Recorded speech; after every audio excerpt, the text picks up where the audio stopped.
Welcome back, our dear viewers. As we promised earlier, now it's time for our daily press review for today. And at the beginning, I would like to welcome my dear guest in the studio, Ms. Eissa. She's an international law expert. Good morning. Good morning. And we'll start our press review for today from اليوم السابع. President Sisi receives Lebanese President. President Abdel Fattah Sisi received on Monday Lebanese President Michel Aoun, who is on an official visit to Egypt. President Sisi held bilateral talk session with the Lebanese President that was followed by a joint press conference. During his meeting with Aoun, President Sisi congratulated him once again for his election as President of Lebanon and also congratulated the Lebanese people for electing a president and for forming a new government that enjoys the confidence of the Lebanese citizens. Sisi expressed confidence that the leadership and the wisdom of President Aoun will provide the desired stability for Lebanon at various levels and will contribute in maintaining the state institutions. Ms. Sama, how do you see the significance of the visit by Lebanese President Michel Aoun to Egypt? It's the first visit since he was elected as a Lebanese president last October.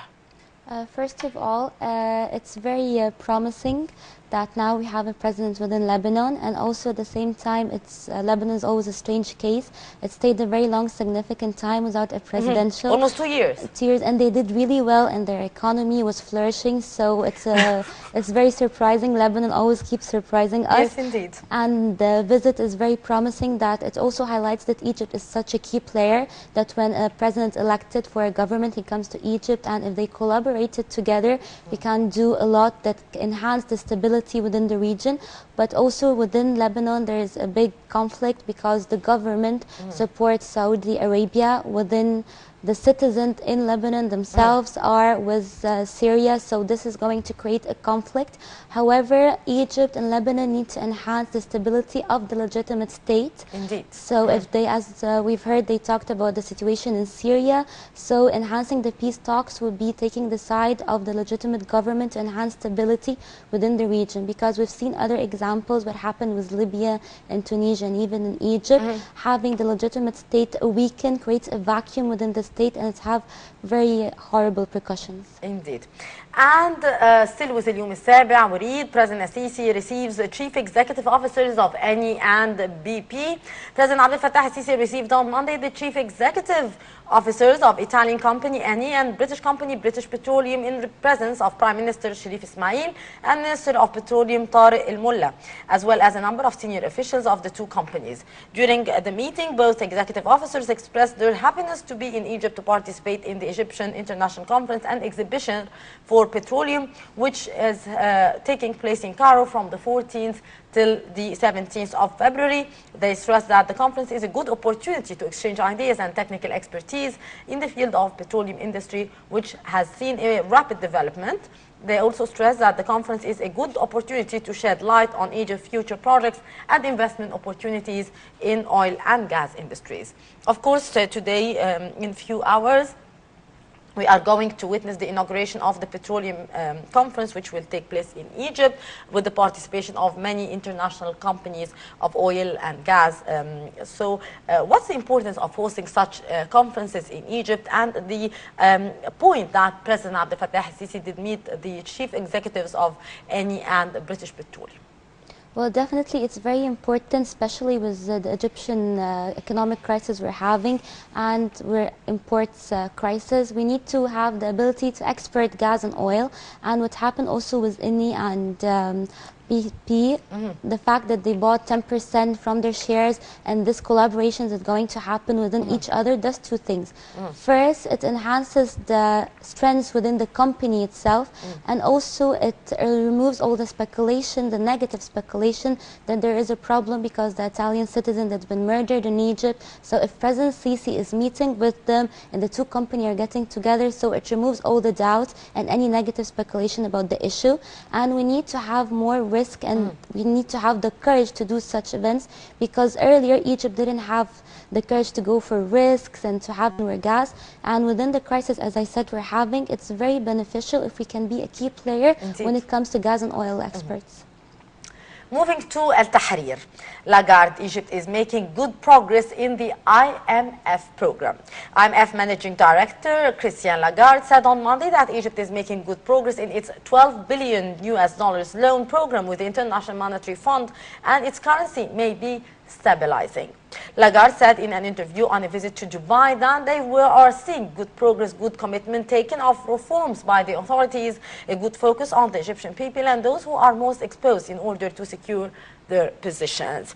She added that they have confidence that the Egyptian authorities are really doing the best they can under the circumstances. Lagarde said that the IMF expects to complete its first review of the program around June this year. The Egyptian pound has rebounded in recent days as foreign investors' confidence has strengthened and blockage of US dollar orders to finance imports have diminished. The US dollar was quoted among banks at around 17 pounds on Monday. Lagarde said that in the last few days they have seen the value of the pound go up in a little bit, adding that she thinks that might be a clear indication that the economic transition phase is coming to a close. Of course, the statement by IMF Chief Christian Lagarde regarding the status of the Egyptian economy, the value of the pound, which has been increasing in the past few days. How do you see the developments on the economic front? Well, first of all, the IMF, they have a policy, it's not tailored for each country. Indeed. It has a one-size-fits-all. And they always focus on limiting the subsidies where they increase the amount of money coming in the country and they decrease the amount of money or investment coming outside of the country. So she's defending her position because the IMF conditions created this crisis. So she's defending this crisis and telling this crisis is coming to an end and then it's going to flourish. Well, statistics prove that the crisis is coming to an end. And statistics also proves that it's going to flourish and it's going to prospect benefit now that it's near the end. However, what happened was the pound, it was a necessary evil. It was not the best Indeed. thing. It has an advantage and it has disadvantage. We didn't have any alternative, Exactly. Yeah. We didn't have any other option. So it was a necessary evil with two-edged swords. So we're taking out the benefits out of it and we're trying to be optimistic. So for the statement she did, is it true? Is it false? We have to wait. The end is near and then we get to see for ourselves. But I'm personally optimistic. Hopefully. And moving to El Gumhuriyya, a delegation from Russian Federation Council to visit Egypt. Deputy Chairperson of the Russian Federation Council announced that a delegation from the Federation Council headed by the Chairperson Valentina Matvienko will visit Egypt this spring.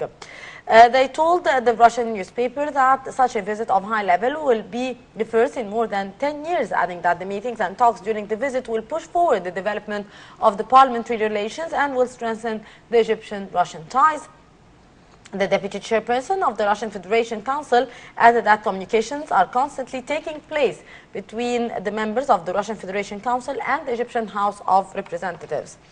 A delegation from the Russian Federation Council is expected to visit Egypt next spring.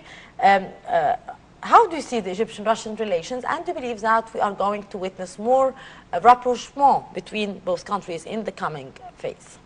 Well, I have two concerns concerning this news. First, that it's not the first time we hear something like this. It's like the same news but with different wordings. Before, they also said that Egypt security and they're going to enhance it and they're going to come first. Why in spring? Why not now? This is the case. Why don't they encourage the tourism to give it its boost and remove the ban and people start coming? So it's also something that makes us like scratch our head, like why is that happening? If this is the case, like their delivery is something but the message is not the same. So I'm wondering when they're starting to practice what they preach. Yeah. So this is a question mark, why it's still in spring, and if this is the case, why there's still no tourists are coming from Russia. I hope this starts to clear out itself. Indeed. And moving to اليوم السابع, we read a domestic regional news. Syrian government says it is ready for prisoner swaps. The Syrian government said on Monday that it was ready to agree prisoner swaps with rebel groups, a confidence-building measure that might help both sides prepare to attend the peace talks. Syrian state media said the government was always ready to exchange prisoners in its jails for people kidnapped by the terrorist groups, particularly in the framework of efforts being made for the coming meetings in Astana. Kazakhstan's foreign ministry said on Saturday that Syrian government and rebel delegations were invited to attend meetings on Syrian crisis in Astana on the 15th till the 16th of February. Separately, the UN-backed peace talks are due to start in Geneva on the 20th of February. The main Syrian opposition body on Sunday approved its delegation to the talks, and this month, in a rare move, the Syrian government and the rebel group swapped dozens of women prisoners and hostages, some of them with their children, in Hama province in the northwest of Syria. To shed more light, we have the following report.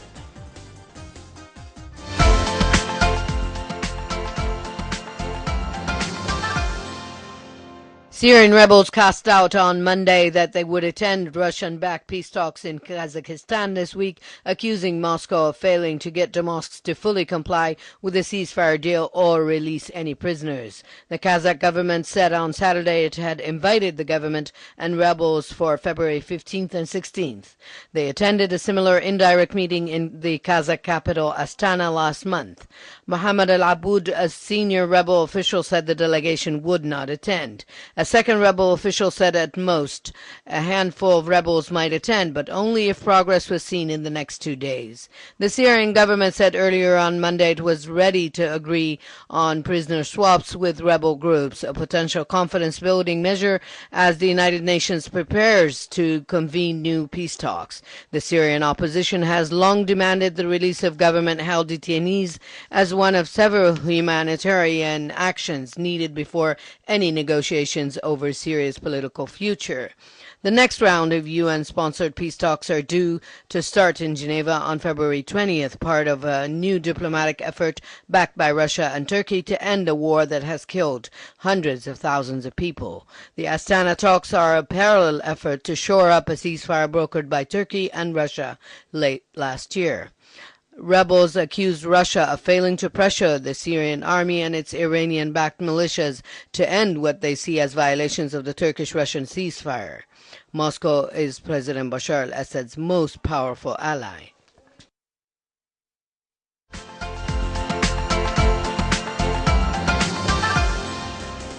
Welcome back, Ms. Sama. What's your take on the current developments taking place in Syria, the talks in Astana regarding the development there, the participation of many groups, the fact that Russia did invite the United States for another round of talks in Astana? How do you read the developments taking place? Well, obviously there is a progress when it comes to peace talks, that we're getting there, like this crisis is about to end. But in order for it to happen peacefully and we have the desired outcome, they need to have such, like Saudi Arabia need to stop backing up their rebels and the terrorist group. The world needs to stand up with the legitimate government like Moscow with Russia, because obviously the side of stability is the side that is desired for to win, not just for the peace of Syria and its neighbor and the region. The whole region. Exactly. So it's not just their war, it's our war too. So there is a progress, but the progress will not be completed without the continuity of this act.